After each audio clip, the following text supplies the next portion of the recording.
Spirit, pour out your Spirit, pour out your Spirit on me. Pour out your Spirit, pour out your Spirit, pour out your Spirit on me. Spirit, in this temple, Spirit, in my life, Spirit, I am yours. Amen. Spirit, move in this temple. Yes, Lord. Pour out your Holy Spirit on every one of us this Pentecost Sunday. Good morning, Philippines. Good morning, world. Good morning, Metro Manila. And good morning, Metro Cebu. This is God's servant, your servant, Dr. James Lopez, the president of Jesus Still Heals Worldwide Healing Ministries and the president dean of the Masters Online Seminary. Welcome to our Pentecost Sunday 2025. And what if I told you this morning that the same Holy Spirit who raised Jesus from the dead is willing and ready to fill you and to make your life on fire for God. Today is not another Sunday. This is a very special Sunday. This is the anniversary of the supernatural phenomenon that happened on the day of Pentecost that gave birth to the Church of the Lord Jesus Christ 2,000 years ago. Today, the heaven touched the earth. Today, when the wind broke through the walls, today, the fire of heaven on the 120 disciples on the upper room, the day those ordinary people became unstoppable. This is Pentecost. Pentecost Sunday. 2,000 years ago, 120 people gathered in the upper room in a house in the city of Jerusalem, and then suddenly the sound of a rushing mighty wind, suddenly there were tongues of fire, suddenly languages barriers were broken, and courage was manifested, and the church was born by the power of the Holy Spirit. And so, today, this Sunday, we're not only going to remember the Pentecost, we're going to relive it. Right now, we did not come into this church, into this ministry, just for a program. All of us came this morning to catch the fire of the Holy Spirit, to catch the power of the Holy Spirit. So I have one question for you today. Are you ready to catch the fire of the Holy Spirit? Are you ready to catch the power of God? Because when the Spirit of God falls on us this morning, today, fear will fly away, chains will be broken, and you will never be the same again. Welcome, everyone, to Pentecost Sunday 2025. Again, let's not just remember that wonderful power-packed day. Let's relive it. And so right now, I want everyone watching this video that will be uploaded to our YouTube channel. I want every one of us to be introduced to the mighty third person of the Godhead, and that is the Holy Spirit. Tayong lahat, all of us, may greet Him this blessed morning. Good morning, Holy Spirit. Holy Spirit, you are welcome in this place. You are welcome in my life. And you are welcome to move mightily in this church, in this place, in my life.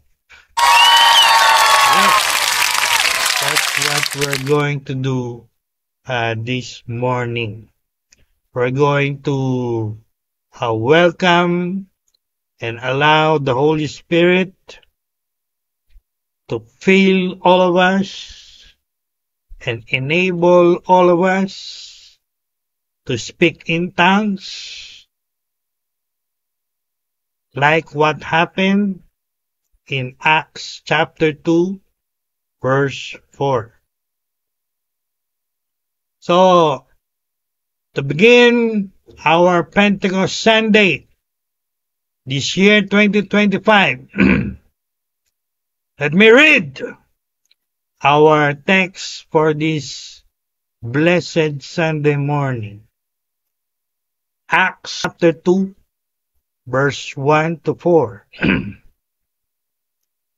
When the day of Pentecost was come, they were all together, sitting in the upper room, and suddenly a sound came from heaven like a rushing mighty wind. There appeared to them tongues of fire, as each of them received the blessed mighty third person of the Godhead, the Holy Spirit. They were all filled with the Holy Spirit, diffused throughout their being, as the Amplified says. And they spoke in other tongues or in different languages as the Holy Spirit gave them the ability to speak it out clearly. So, yan po ang nakasulat sa ating teksto sa umagang ito. Sa mga Gawa, Kapitulo 2, talatang 1 hanggang 4. Ang sabi po doon sa Tagalog, tatagalogin natin para sa ating mga kababayang Pilipino. nakakaunawa lamang ng Tagalog, ng Pilipino. Sila daw ay nakakatipon sa second floor ng isang house sa siyudad ng Jerusalem, at habang sila ay nakaupo, bigla pong may dumating na malakas na hangin, mighty wind, na nagmumula sa heaven. At nagpakita sa kanila ang mga dilang apoy, at sila po ay nagsimulang mapuspos, mapuno ng Espiritu Santo. Sila ay nagsimulang magsalita ng iba't ibang wika ayon sa pinagkaloob sa kanila ng Espiritu Santo na kanilang salitain ng maliwanag.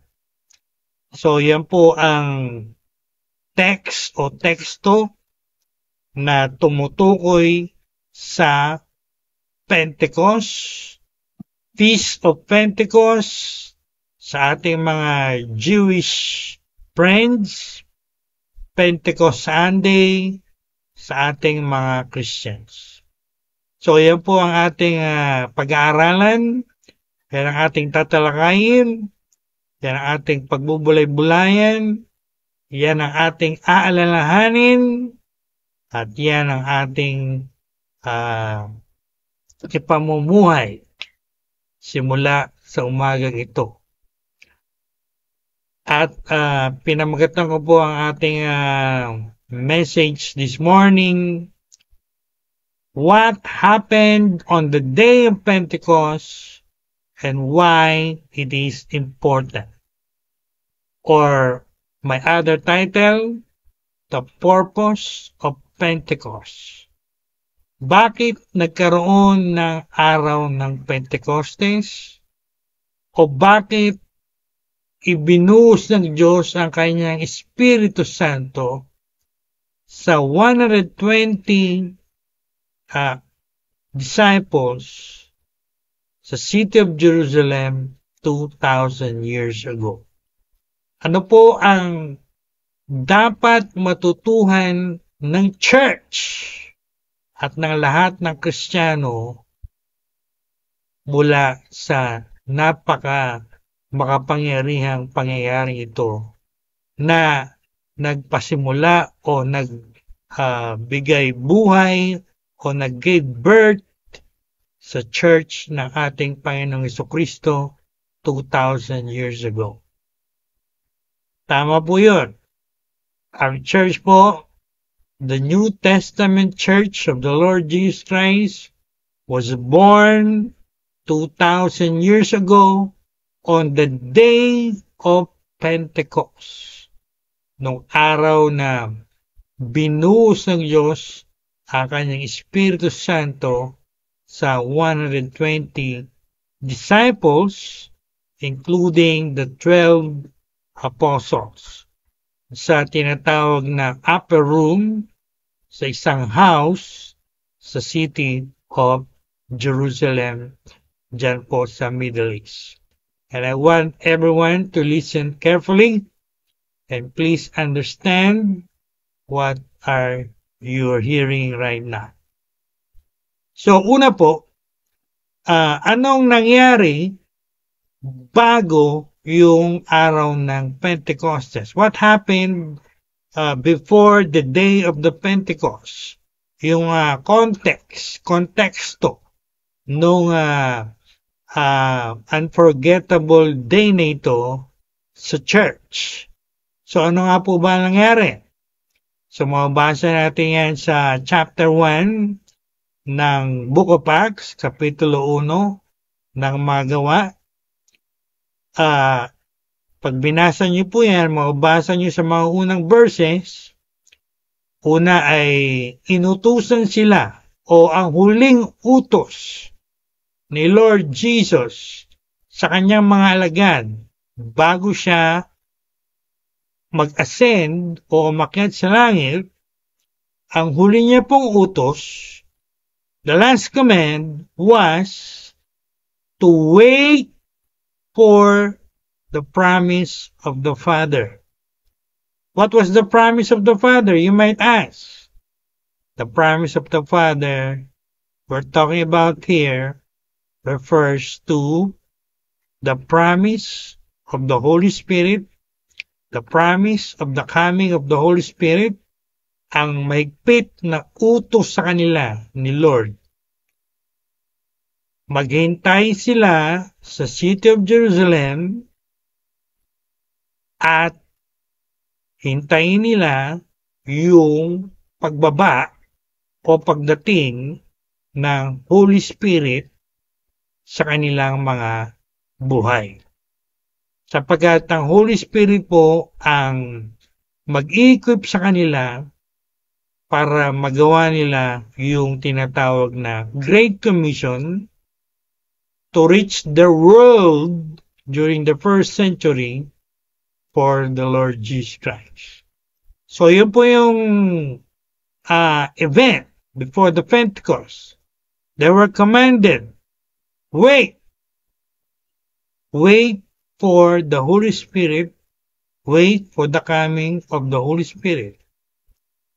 And sabi nga ni Lord sa Acts 1:8, alam natin lahat yung mga Christians, you will receive power, dunamis, dynamite, when the Holy Spirit comes upon you or comes in you, and you will be witnesses to me, saith the Lord, in Judea, in Samaria, and to the uttermost parts of the earth. And so, from the day that the Lord ascended to heaven, that was the day of the ascension, we called it, 40 days after the resurrection, and from the day of the ascension to the day of Pentecost, there were 10 days interval. 40 days after resurrection, he ascended, and 10 days later, 50 days after the resurrection, kaya po yung tinawag na Pentecost, Pente, meaning 50, dyan na po nangyari yung hinihintay nila. The Lord poured out His Holy Spirit on the 120. So, what happened before? They were waiting. They were waiting, they were praying, they were organizing, they were preparing themselves until that wonderful day of Pentecost came. Kaya po pag binasa natin sa chapter 2, sa ating text kanina, ang sabi po doon, when the day of Pentecost fully came, they were gathered, they were sitting in the so-called upper room in a house in the city of Jerusalem. And while they were sitting in that gathering, all of a sudden, suddenly, God poured out His Holy Spirit from heaven on them. At nabasa ko kanina, kung nakikinig po kayo, there was a mighty rushing wind that filled the house where they were gathered, where they were sitting. And not only wind from heaven, also tongues of fire appeared.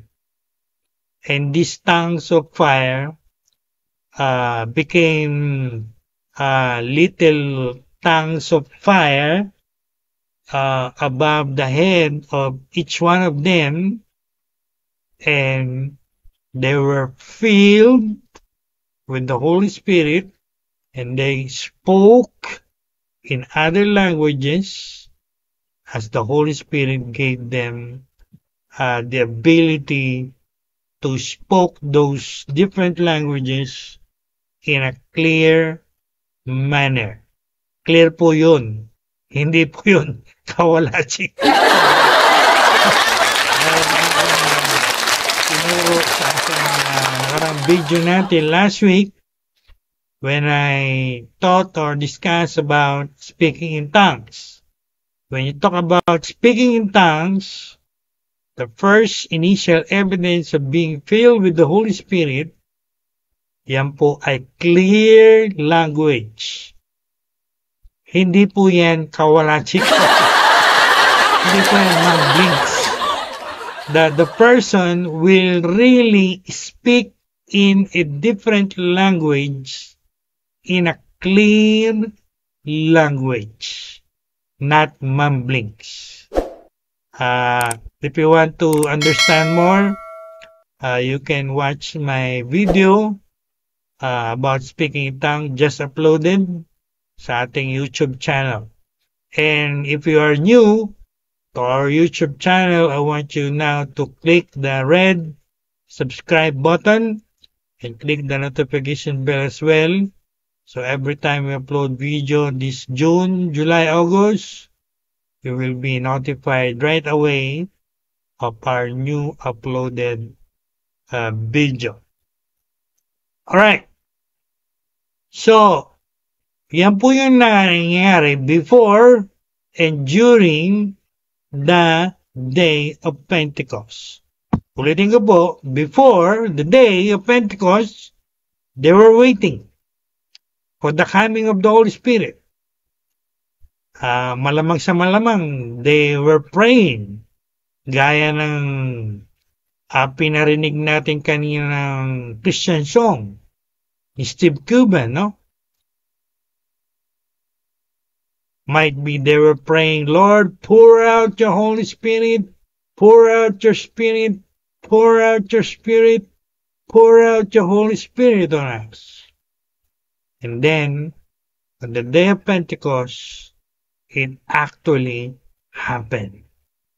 Again, on that wonderful day, 2,000 years ago, God poured out, binuhos ni Lord ang kanyang Espiritu Santo sa 120 disciples, and they were all filled with that Holy Spirit, and as the first or initial evidence of being filled, they spoke in tongues or different languages as the Holy Spirit gave them the ability to speak it clearly. Now, you might ask, ano po Dr.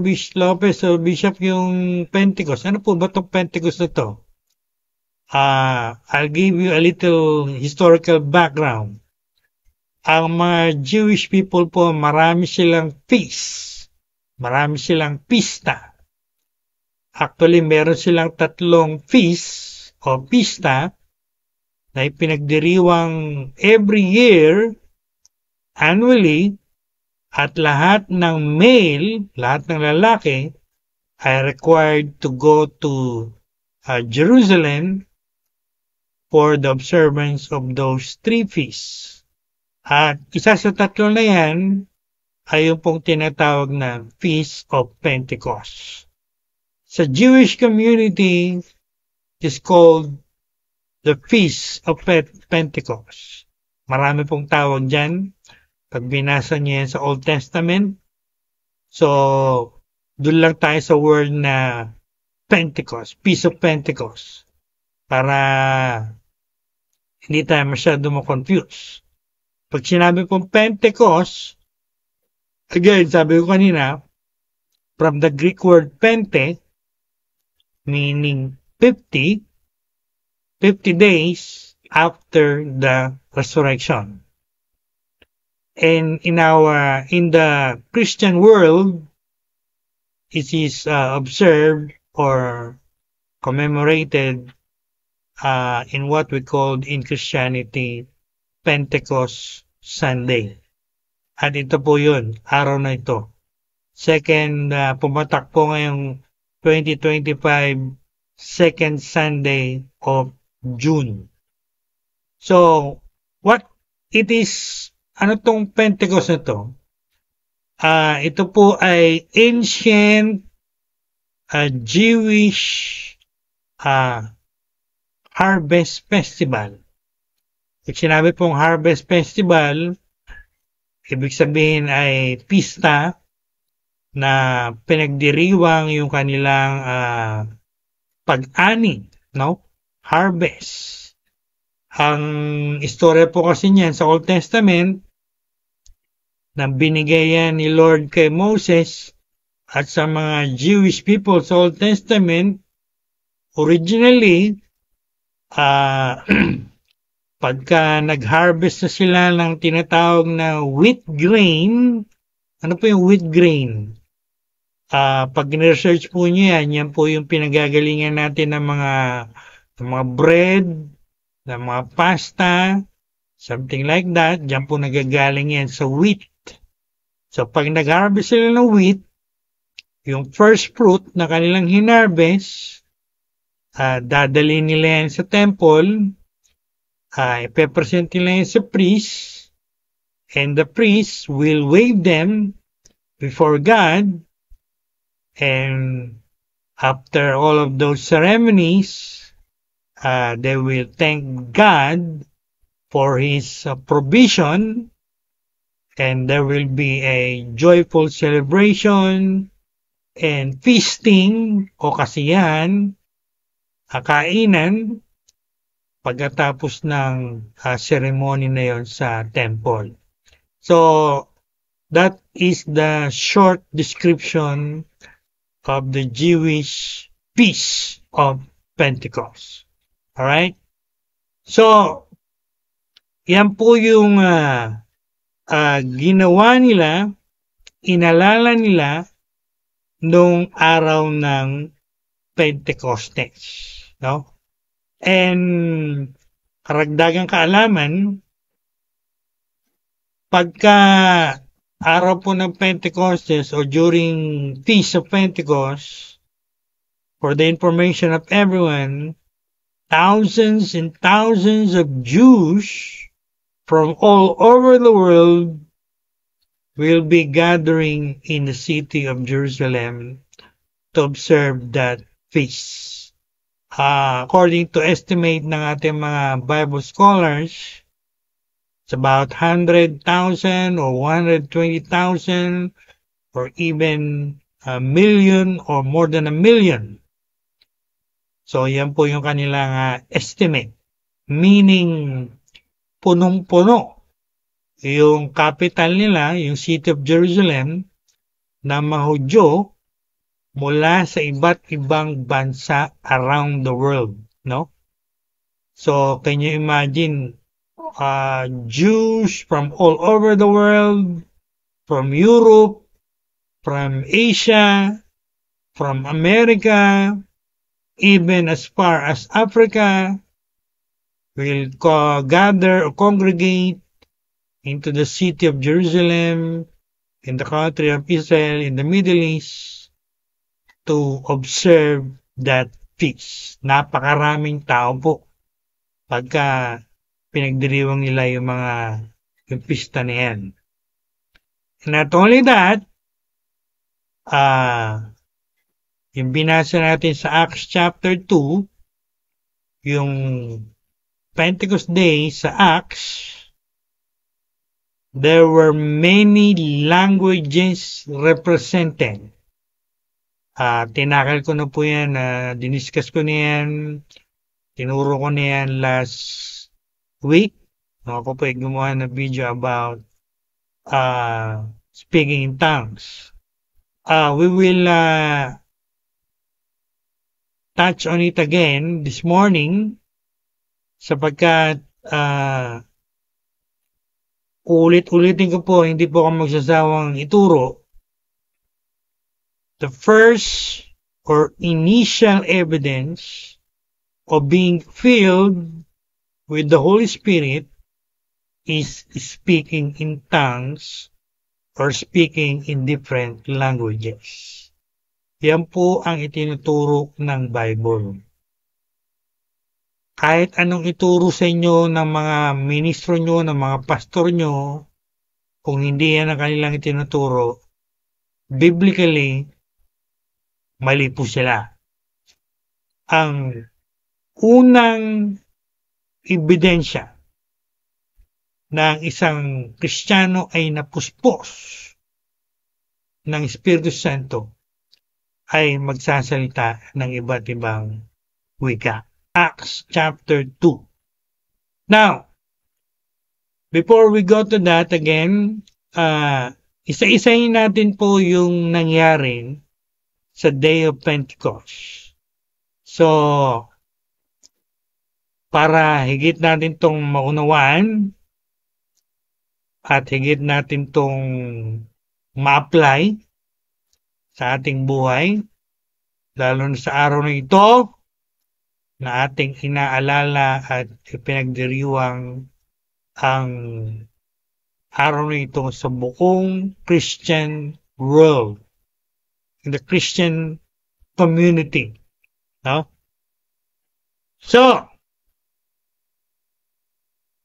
ano pong unang nangyari nung araw ng Pentecostes?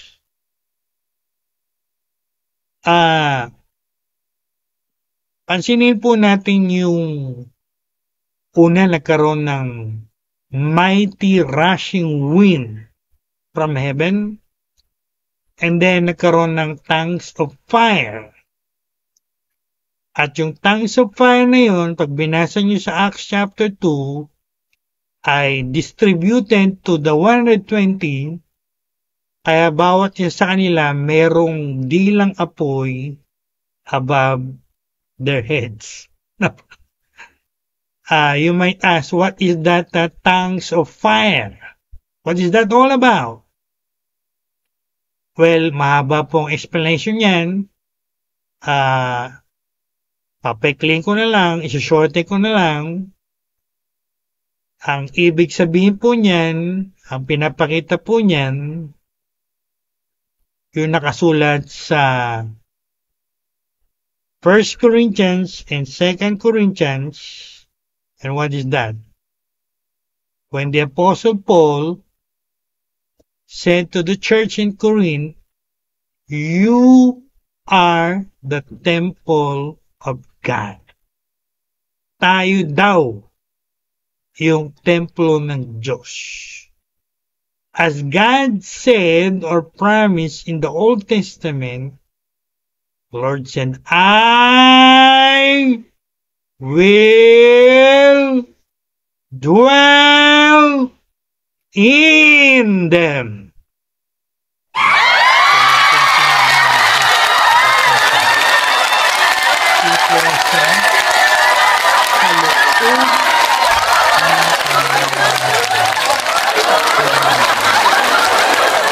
Sa loob ng kanilang makatawan. Pag binasa niya nga po yung Acts at iba pang mga letters, mababasa nyo, God never dwells in temples made with hands. He dwells in us, inside our bodies. We have become His temple, our bodies have become His temple. And He is dwelling in us by the Holy Spirit who is in us, if we are filled with the Holy Spirit. So yun po yung explanation nun. Kahapon na I was meditating about it, and the Lord was teaching me a lot. For the information of everyone, yung pong physical temple na pinagawa ni Herodes, ay yan po ay dinestroyed ng Romans noong 70 AD. first century. Kaya pag pumunta kayo sa Jerusalem, ang makikita nyo na lang yung remain, yung tinatawag na Western Wall or the Wailing Wall. Yun na lang po yung natira sa physical temple na pinagawa ni Herodes. Sapagkat, again, God is no longer dwelling in temples or in buildings made with hands. He is dwelling in us, in every one of us, Spirit-filled Christians. No? So, yan po yung ibig sabihin ng tongues of fire, resting on every one of them, and meron pa pong mga pwedeng ibig sabihin yan. Pag sinabing fire, that's a symbol of the Holy Spirit. No? When you study pneumatology, study of the Holy Spirit, there's a lot of symbols for the Holy Spirit. Can be fire, can be dove, at iba pa. So, yan lang po muna aking isi-share patungkol dyan. Ang ating pong concentration, ang ating focus of study this morning is not on the wind, not on the fire, although I love fire, the fire of the Holy Spirit. But our focus will be on speaking in tongues. No? So after the wind, after the fire, according to our text, they spoke in tongues. The Holy Spirit gave them the ability to do so. At yun po yung nangyari. Yan po yung unang nangyari. No? When God poured out His Holy Spirit on the 120. At pag pinag-aralan niyo po itong ng maigi sa Acts chapter 2, babasa niyo po merong maraming spectators, mga usi.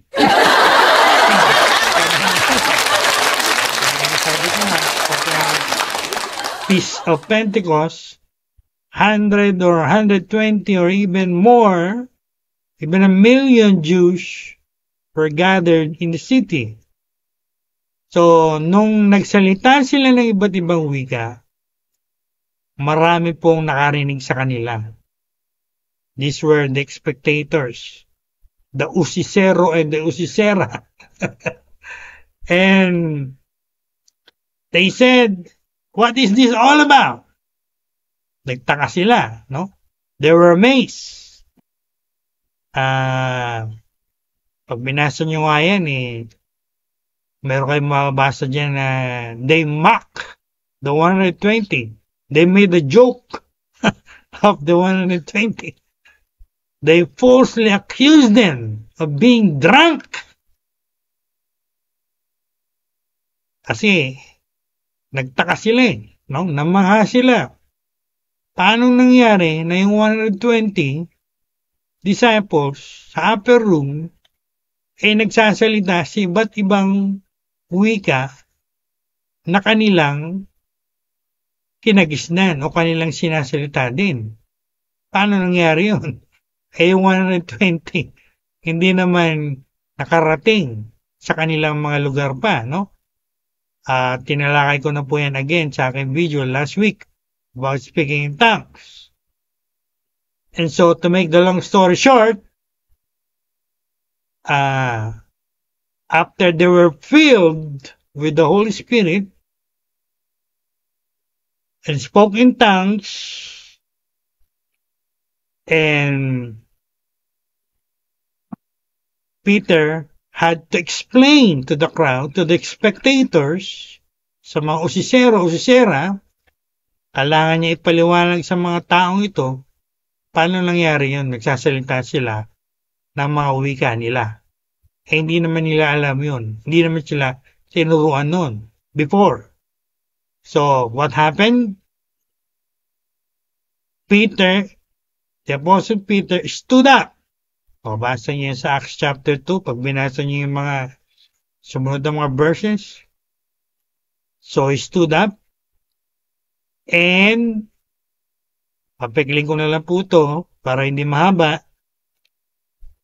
Una, pinaliwanag niya, he explained what is that spiritual phenomenon. That those 120 were speaking in different languages they have never known before, but were the original dialects or languages of these spectators. So, Peter, as the leader, had to explain to the crowd. So, mababasa nyo yan again sa Acts chapter 2, sa mga sumunod na verses. Ikukwento ko na lang po, isa-summarize ko na lang po. So, tumayo siya and explain niya. Sabi niya, wag niyong akusahan itong mga 122 na to na drunk. No? Sapagkat hindi sila drunk. Hindi sila lasing ng alak. Sabi niya nga 9 o'clock pa lang ngayon ng umaga. So meaning, that gives us the clue, the idea that the Pentecost we're talking about, when the church was born, happened 9 o'clock in the morning. Base doon sa sinabi ni Apostle Peter when he was explaining, sabi niya hindi ito mga lasing, no? Gaya ng akala nyo. Kasi nagsasalita na kung ano-anong mga salita. Hindi sila lasing, alas 9 pa lang ng umaga. And then he said to them, ito ay tungkol sa fulfillment ng prophecy ni Prophet Joel sa Joel chapter 2. When God spoke to the prophet Joel and prophesied, and God said, I will pour out my spirit upon all flesh. They will prophesy, they will see visions, there will be signs and wonders on the earth, on the sky. And sa last verse sabi niya, and everyone who calls on the name of the Lord will be saved. So in short, when the Apostle Peter explained what it's all about, explained to them, hindi sila mga lasing. Ang nangyari sa kanila, yung katuparan ng propesya ng Diyos na sa huling araw, in the last days, ibubuhos ng Diyos ang kanyang Espiritu Santo. At yun nga po yung nangyari. At yun yung talaga nangyari. Ibinuhos sa kanila ng Diyos yung Espiritu Santo, kaya sila nagsalita ng iba't ibang wika. Hindi sila laseng. Gaya ng mga false accusation ng mga crowd. Sapagkat hindi nila naintindihan yung nangyari. But the Apostle Peter, of course, knows it, and so explained to them. It was the fulfillment of God's promise that in the last days, He will pour out His Holy Spirit. And before I leave this point, I'll make a statement right now. As a church leader, as a Bible scholar, as a systematic theologian, From the day of Pentecost, 2,000 years ago, up to our present time, postmodern time, from about 2,000 years now, God is pouring His Holy Spirit. Yun po yung kasunod. Again, hindi po tayo naniniwala sa mga nagtuturo. Yung po tinatawag na cessationist movement na it ceased during the first century. I will say boldly that is a wrong doctrine, that is a wrong teaching. From the day of Pentecost up to the present time, for 2,000 years of church history, God is pouring out His Spirit. And even today, this Pentecost Sunday, we can experience the outpouring of the Holy Spirit. Pwede po nating maranasan na mapuspos ng Espiritu Santo. Pwede nating maranasang magsalita ng iba't ibang wika exactly the same as was written in Acts 2:4. Yan po yung tamang teaching, yan po yung tamang doctrine, yan po yung tamang belief, yan po yung tamang practice. Again, I do not accept and you should not accept what the cessationist movement are teaching. No?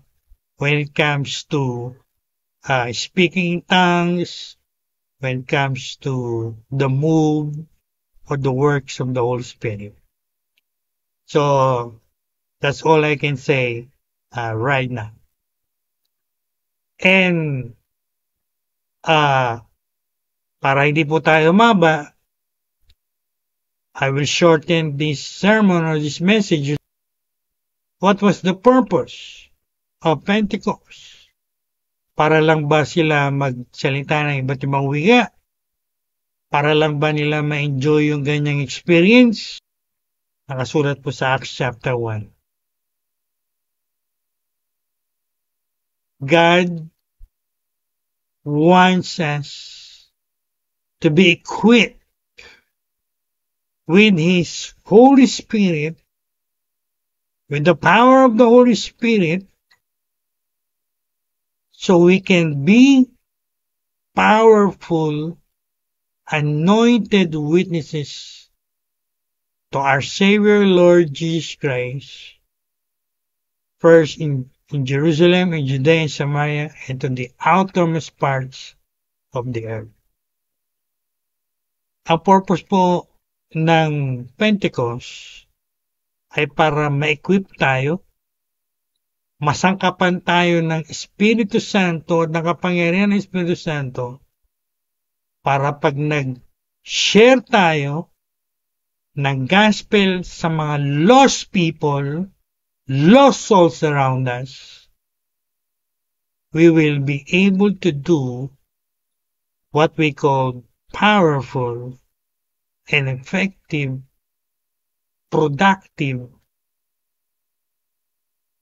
witnessing or evangelism.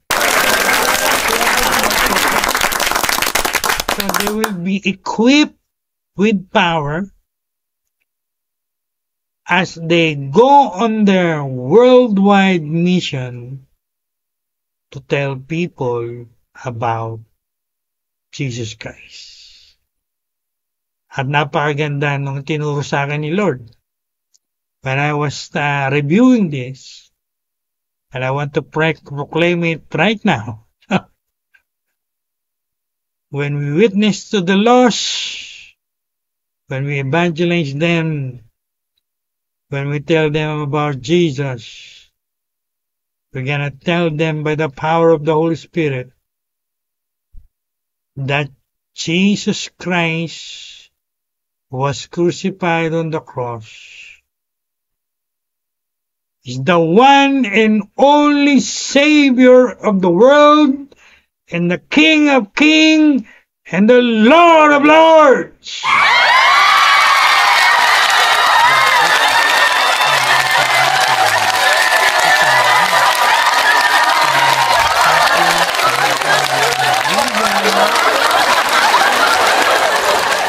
Pag tayo po ay nag-witness, nag-evangelize sa kanila, yan ang sabihin natin sa pamagitan ng Espiritu Santo, sa pamagitan ng kapangyarihan ng Espiritu Santo. Wala na pong ibang tagapagligtas. Si Jesus Christ lang ang one and only Savior of the world, at hindi lang po siya Savior of the world.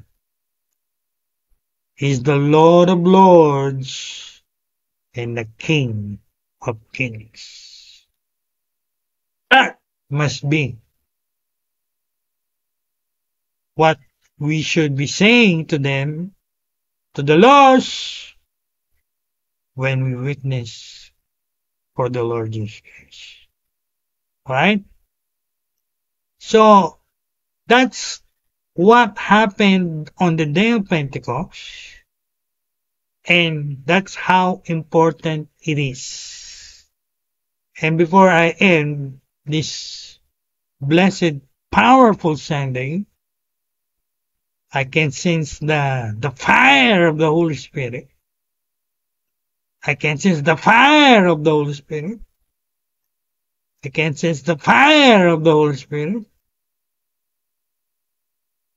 Before I end, I can sense the anointing of the Holy Spirit all over me, the fire of the Holy Spirit.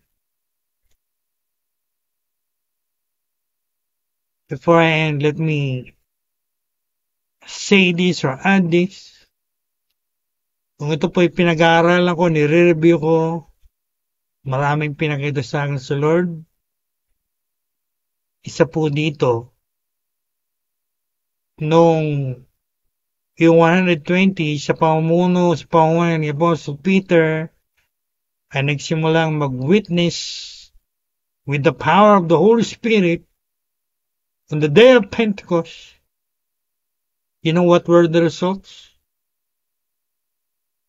Nagkaroon ng kakaibang harvest. Hindi po harvest of wheat. There was a different harvest as a result of his powerful anointed witnessing or preaching, because he was full of the Holy Spirit. He was full of the power of the Holy Spirit. What was that harvest? Different harvest. Not agricultural harvest. It was the harvest of souls. Souls. 3,000 souls were saved. Were added to the church as a result of this anointing, powerful preaching. At let me go further. As I review them, as I study them again, I want to say this for the information of every Christian, every minister, every church out there. Ito pong 3,000 souls who got saved. Totoo po ito. Genuine to. No? Mga totoong Christians to. Hindi to 95. And not only they were genuine, they continued or persevered in their faith. What we call in theology the perseverance of the saints. They continued serving the Lord until they were persecuted, until they died for the Lord. Wow! Sipin niyo po yung result ng Pentecost. Different kind of harvest. 3,000 in addition to the 120. At pag pinag-aralan niyo sila about them sa Acts chapter 2, you will see clearly they were genuine. True Christians po ito mga to. Hindi po ito mga false Christians, mga nominal or professing Christians or mga mababaw na Christians. They were not just converts. They were real disciples. True disciples who continued, who persevered until they got persecuted, until they died for the Lord. Wonderful. Yan po yung bunga ng Pentecost. And before we end, ano pong difference niyan nila sa mga converts natin ngayon sa ating mga churches, sa ating mga witnessing, sa ating mga evangelism? Yung ba mga fruits natin, genuine talaga? O sometimes you wonder if they are real or they are not real. At sila ba yung nagpapatuloy? O pagkatapos tumanggap, pagkatapos natin patanggapin, walay na. Nowhere to be found. Hindi na nagpapatuloy. Samantalang itong 3,000 harvest of souls on the day of Pentecost, according to Acts chapter 2, last verses, they continued. They showed that they were true disciples, saints who persevered until the end. Eh nawa po, pagka nag-witness tayo, nag-evangelize tayo, kagaya, ang maging bunga natin, kagaya nitong mga to, tunay, hindi 295, at talagang nagpapatuloy. No? Hindi yung pagkatapos tumanggapin, pagkatapos mong patanggapin, pagkatapos yung patanggapin, wala na, hindi mo na makita. No? Hindi nagbabasa ng Bible, hindi nagpipray, hindi nag-umattend sa church, hindi nagbibigay, hindi nag-Holy Communion, ayaw magpabaptize sa water, etc. Think about it this morning. Whereas considering that the harvest of souls on the day of Pentecost, the 3,000 souls were genuine and nagpatuloy sa paglilingkod kay Lord. Wow! That's what I want. Yan po yung aking prayer. Yan po yung desire ng aking heart. This Sunday, this Pentecost Sunday, I want to experience the same experience, the same Holy Spirit, the same infilling with the Holy Spirit, the same speaking in tongues according to Acts 2:4, the same anointing, the same power, the same powerful anointed witnessing that the Apostle Peter did, and the same kinds of converts or fruits. Totoo at nagpapatuloy. No? Hindi kagaya ng marami ngayon sa ating mga churches. You wonder if they are real. You wonder if they will continue. Not that deep, but mababaw.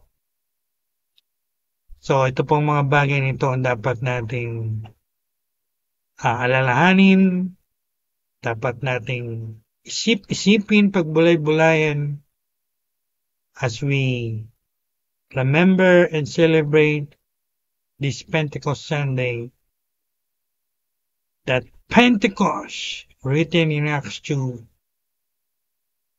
when God poured out His Holy Spirit on the 120 and 3,000 souls were added to the church, and they were genuine, true disciples, and they continued serving the Lord.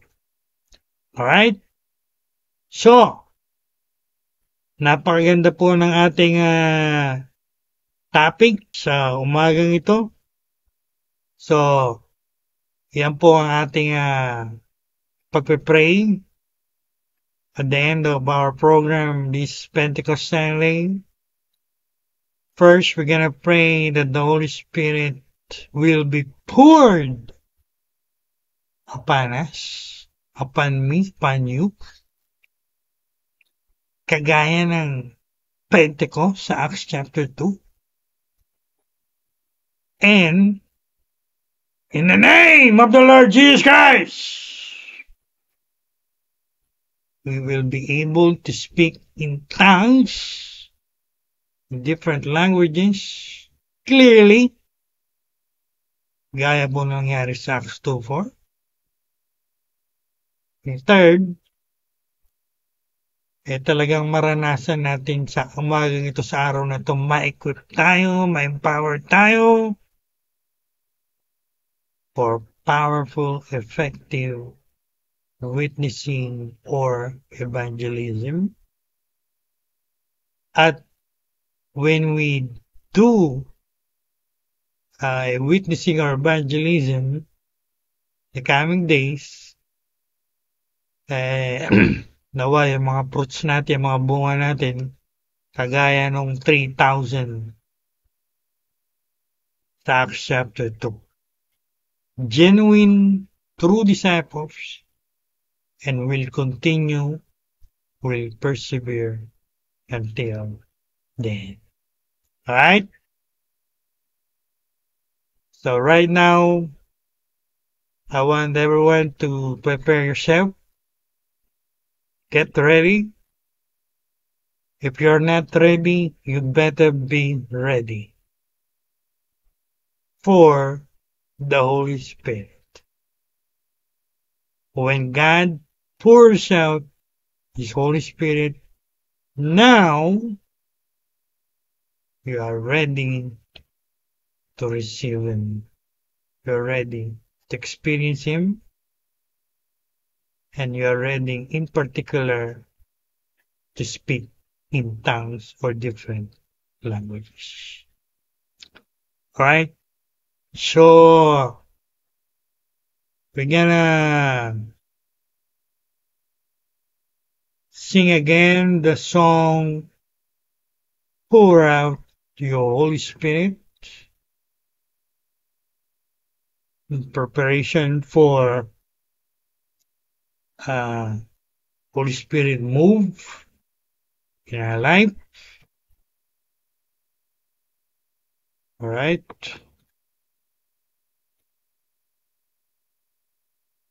So let's continue to prepare ourselves. Let's bow our heads, close our eyes. In Jesus' mighty name. Let's prepare for the moving of the Holy Spirit. Amen.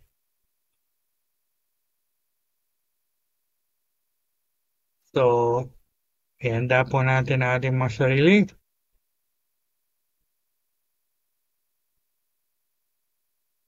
Right?